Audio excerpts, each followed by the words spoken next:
Hi, grade 2. Do you know what is going to happen on Sunday? Sunday is Valentine's Day. If we were at school, we would be having a Valentine's party together, and maybe we'll have to have a delayed Valentine's party later on in the year. Do you remember when we made the Valentines for vets?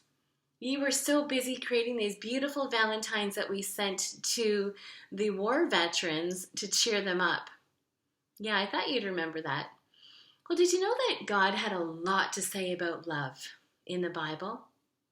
Sometimes when we think about love, we think about chocolates and roses and all those Valentine kind of things, but love is way deeper than that.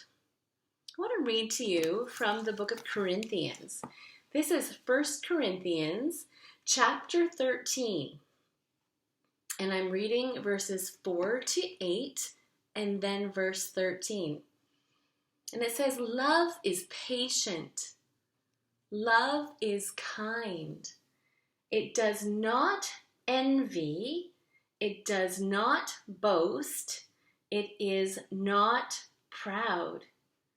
It does not dishonor others.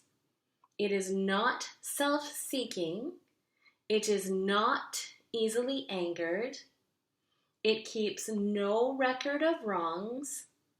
Love does not delight in evil, but rejoices with the truth. It always protects, always trusts, always hopes, always perseveres. Love never fails. Then at the end it says, and now these three remain, faith, hope, and love. But the greatest of these is love. Boys and girls, let's talk about this a little bit. Love is patient. Being patient with somebody can be hard, can't it? But if you're showing love, you're being patient. Love is kind.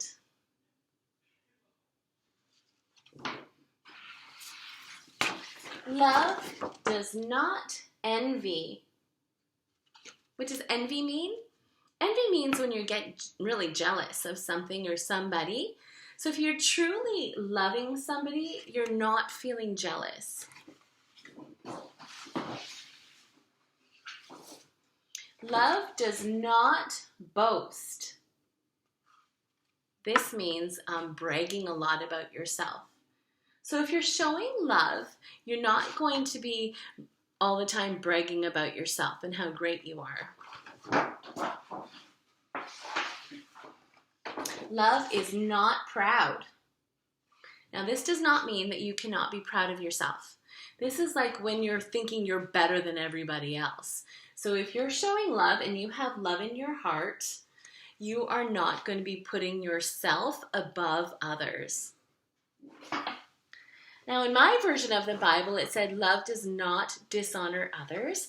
Another way to say that is love is not rude.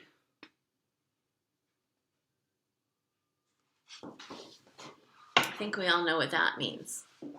If you're showing love, you are not going to be rude and dishonoring to someone. Love is not self-seeking, and another way to say that is love is not selfish. And again, that means putting someone else's needs before your own. Love is not easily angered. Do you have trouble with that one? Do you get angry pretty quickly? Love keeps no record of wrongs. Do you remember when we read this story about the Herdman kids? The best Christmas pageant ever? Do you remember Alice Wendelkin? How she wrote down every little thing that the Herdman kids were doing? She was keeping a list of all the wrong things they were doing.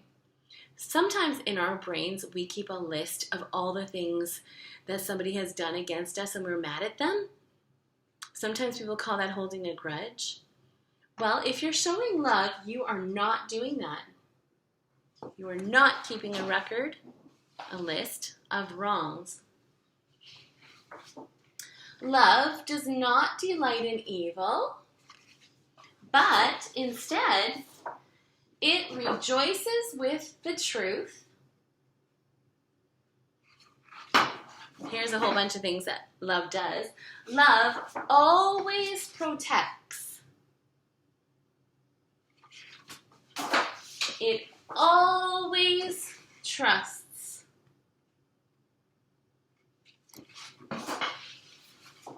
It always hopes.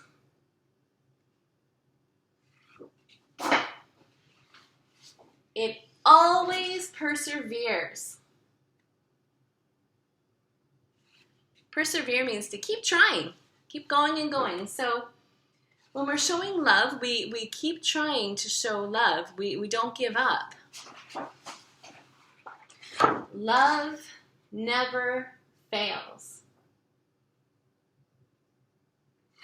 At the end of that chapter, it says, these three remain: faith, hope, and love. But the greatest of these is love. I'm going to ask you to think about that. We know that it says in the Bible that for God so loved the world that he gave his only son. The greatest of these is love. And God teaches us to love him and to love others. Today you have a journal writing assignment that is based on this Bible lesson.